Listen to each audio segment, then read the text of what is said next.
Chapter 2. The Vanishing Glass.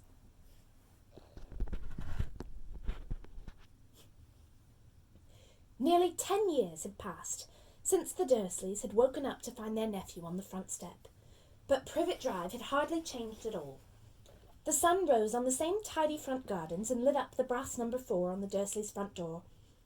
It crept into their living room, which was almost exactly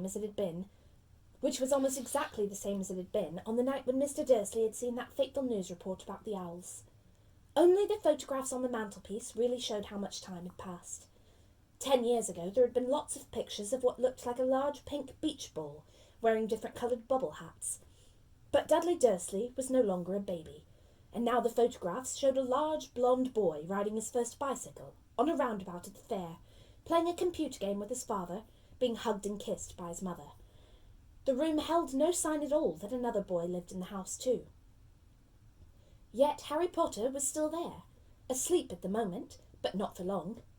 His Aunt Petunia was awake, and it was her shrill voice which made the first noise of the day.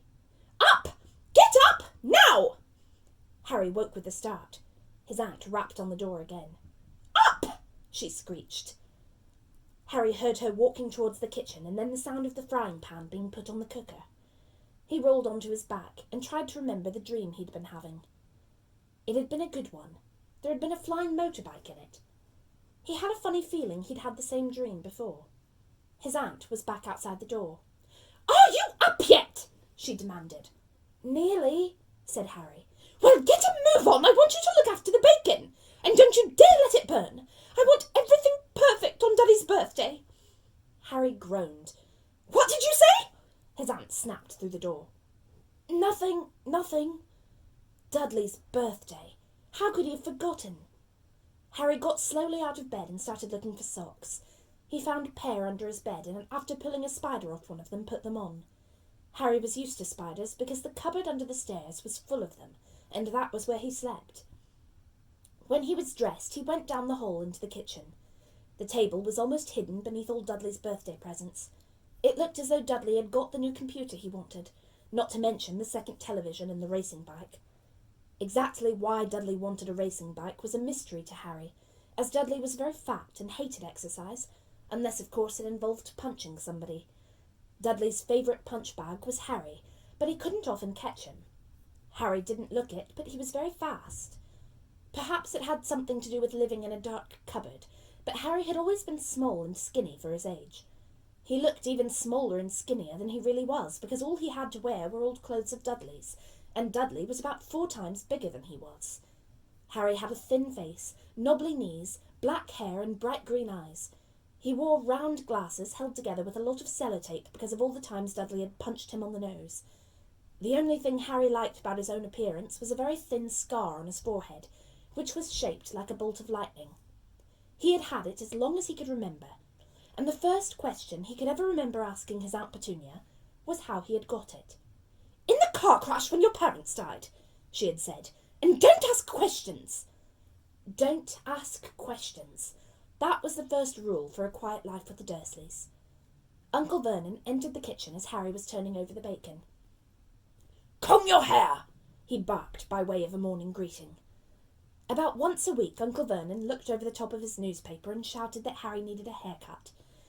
Harry must have had more haircuts than the rest of the boys in his class put together, but it made no difference. His hair simply grew that way, all over the place. Harry was frying eggs by the time Dudley arrived in the kitchen with his mother. Dudley looked a lot like Uncle Vernon. He had a large pink face, not much neck, small watery blue eyes, and thick blonde hair that lay smoothly on his thick fat head.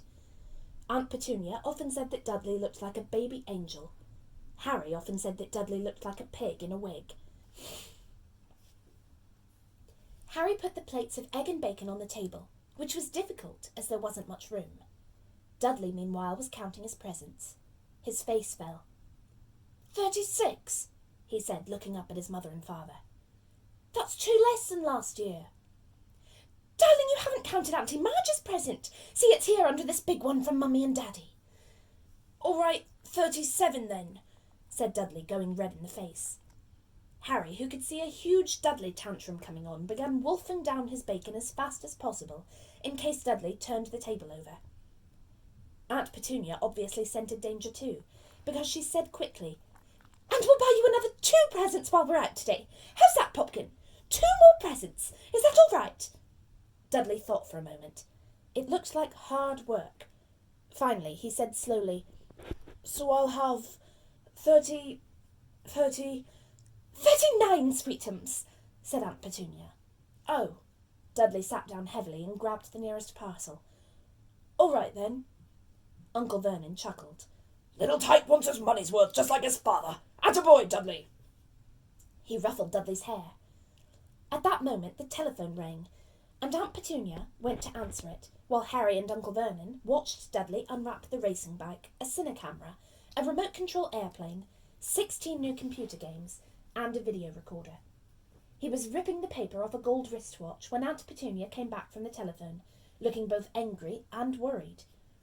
Dudley's mouth fell open in horror, but Harry's heart gave a leap. "Oops, I skipped a bit. I'm too busy petting you." Aunt Petunia came back from the telephone, looking both angry and worried. "Bad news, Vernon," she said. "Mrs. Figg's broken her leg. She can't take him." She jerked her head in Harry's direction. Dudley's mouth fell open in horror, but Harry's heart gave a leap. Every year on Dudley's birthday, his parents took him and a friend out for the day to adventure parks, hamburger bars, or the cinema. Every year, Harry was left behind with Mrs. Figg, a mad old lady who lived 2 streets away. Harry hated it there. The whole house smelled of cabbage, and Mrs. Figg made him look at photographs of all the cats she'd ever owned. "Now what?" said Aunt Petunia, looking furiously at Harry as though he'd planned this. Harry knew he ought to feel sorry that Mrs. Figg had broken her leg, but it wasn't easy when he reminded himself it would be a whole year before he had to look at Tibbles, Snowy, Mr. Paws and Tufty again. "We could phone Marge," Uncle Vernon suggested. "Don't be silly, Vernon, she hates the boy." The Dursleys often spoke about Harry like this, as though he wasn't there, or rather, as though he was something very nasty that couldn't understand them, like a slug. "What about what's-her-name, your friend Yvonne?" "On holiday in Majorca," snapped Aunt Petunia. "You could just leave me here," Harry put in hopefully. At least he'd be able to watch what he wanted on television for a change, and maybe even have a go on Dudley's computer. Aunt Petunia looked as though she'd just swallowed a lemon. "And come back and find the house in ruins?" she snarled. "I won't blow up the house," said Harry, but they weren't listening. "I suppose we could take him to the zoo," said Aunt Petunia slowly, "and leave him in the car." "That car's new, he's not sitting in it alone." Dudley began to cry loudly.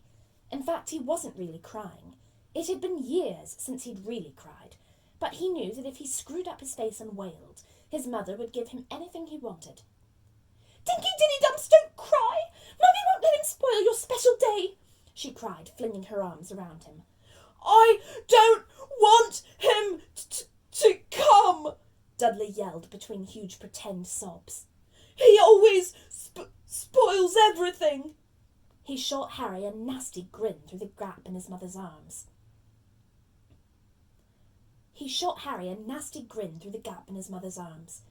Just then the doorbell rang. "Oh, good Lord, they're here!" said Aunt Petunia frantically, and a moment later Dudley's best friend, Piers Polkiss, walked in with his mother. Piers was a scrawny boy with a face like a rat. He was usually the one who held people's arms behind their backs while Dudley hit them. Dudley stopped pretending to cry at once. Half an hour later, Harry, who couldn't believe his luck, was sitting in the back of the Dursleys' car with Piers and Dudley on his way to the zoo for the first time in his life. His aunt and uncle hadn't been able to think of anything else to do with him, but before they'd left, Uncle Vernon had taken Harry aside. "I'm warning you," he said, putting his large purple face right up close to Harry's. "I'm warning you now, boy. Any funny business, anything at all, and you'll be in that cupboard from now until Christmas." "I'm not going to do anything," said Harry. "Honestly." But Uncle Vernon didn't believe him. No one ever did. The problem was, strange things often happened around Harry, and it was just no good telling the Dursleys he didn't make them happen. Once, Aunt Petunia, tired of Harry coming back from the barber's looking as though he hadn't been at all, had taken a pair of kitchen scissors and cut his hair so short he was almost bald except for his fringe, which she left to hide that horrible scar. Dudley had laughed himself silly at Harry, who spent a sleepless night imagining school the next day, where he was already laughed at for his baggy clothes and sellotaped glasses. Next morning, however, he had got up to find his hair exactly as it had been, before Aunt Petunia had sheared it off.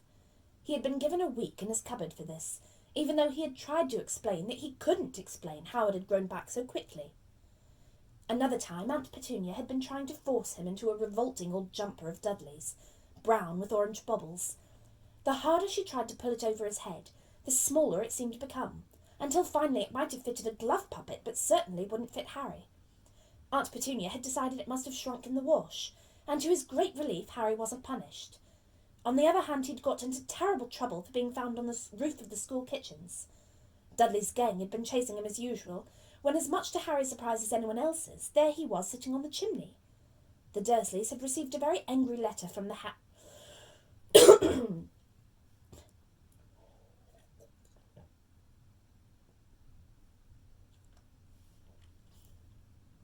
The Dursleys had received a very angry letter from Harry's headmistress, telling them Harry had been climbing school buildings, but all he'd tried to do, as he shouted at Uncle Vernon through the locked door of his cupboard, was jump behind the big bins outside the kitchen door. Harry supposed that the wind must have caught him in mid-jump. But today nothing was going to go wrong.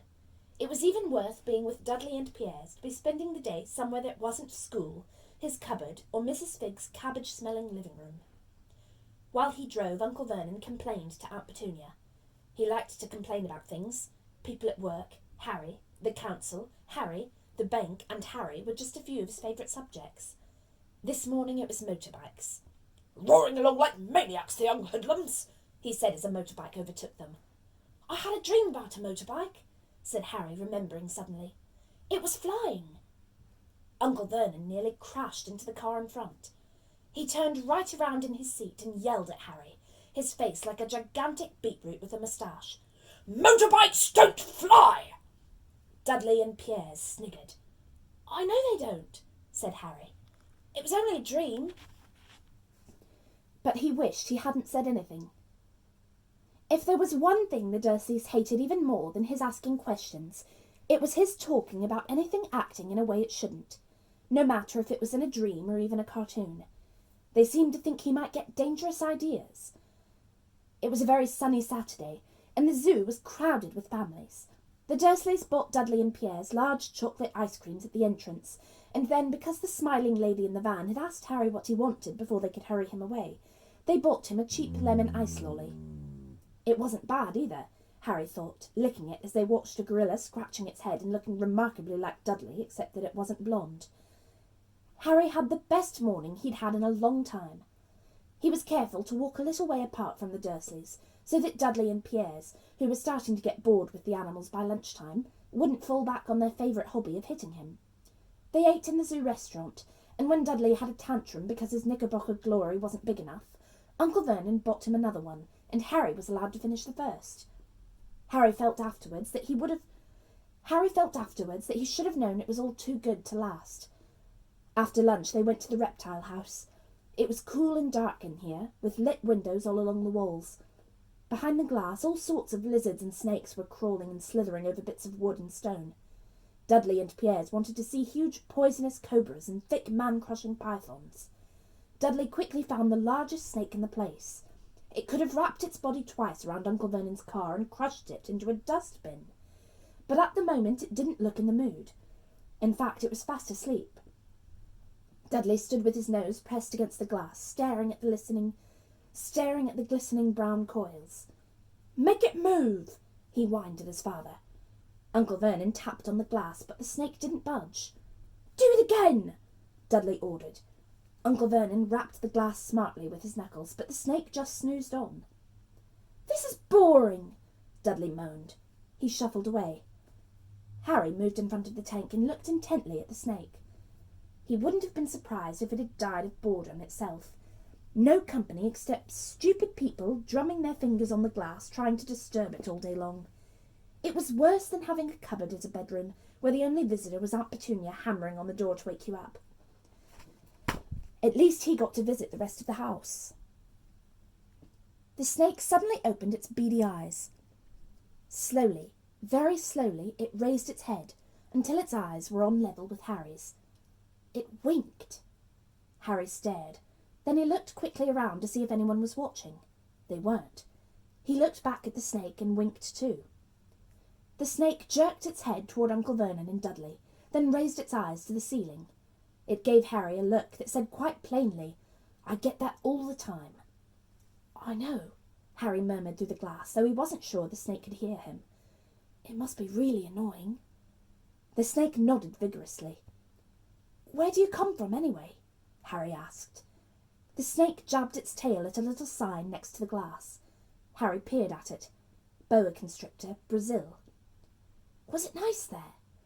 The boa constrictor jabbed its tail at the sign again, and Harry read on.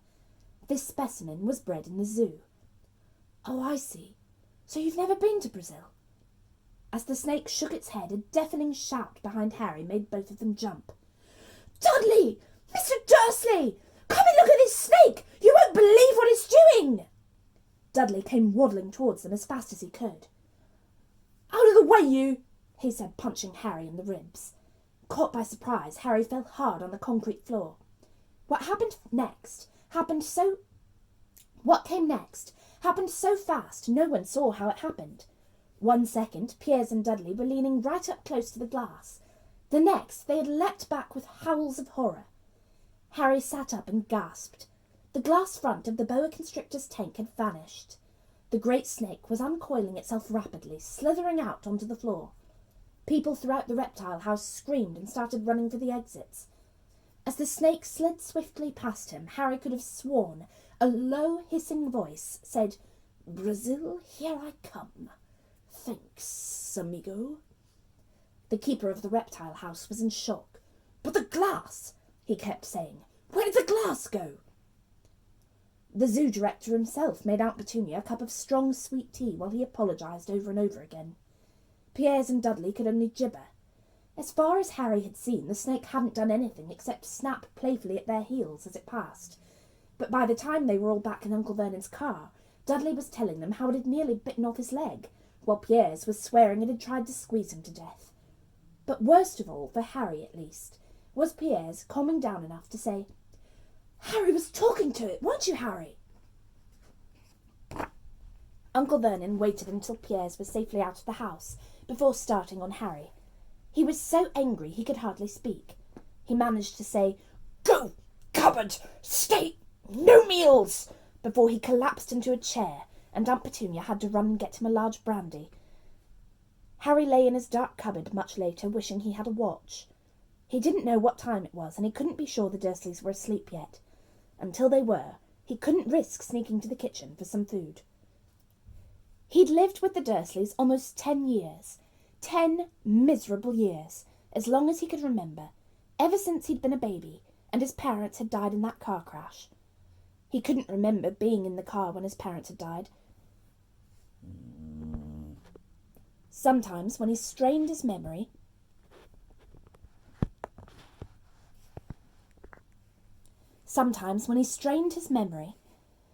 during long hours in his cupboard, he came up with a strange vision, a blinding flash of green light and a burning pain in his forehead. This, he supposed, was the crash, though he couldn't imagine where all the green light came from. He couldn't remember his parents at all. His aunt and uncle never spoke about them, and of course he was forbidden to ask questions. There was no photographs of them in the house. When he had been younger, Harry had dreamed and dreamed of some unknown relation coming to take him away, but it had never happened. The Dursleys were his only family. Yet sometimes he thought, or maybe hoped, that strangers in the street seemed to know him. Very strange strangers they were, too. A tiny man in a violet top hat had bowed to him once while out shopping with Aunt Petunia and Dudley. After asking Harry furiously if he knew the man, Aunt Petunia had rushed them out of the shop without buying anything. A wild-looking old woman dressed all in green had waved merrily at him once on a bus. A bald man in a very long purple coat had actually shaken his hand on the street the other day when they walked out. And then walked away without a word. The weirdest thing about all these people was the way they seemed to vanish the second Harry tried to get a closer look. At school, Harry had no one. Everybody knew that Dudley's gang hated that odd Harry Potter, in his baggy old clothes and broken glasses, and nobody liked to disagree with Dudley's gang.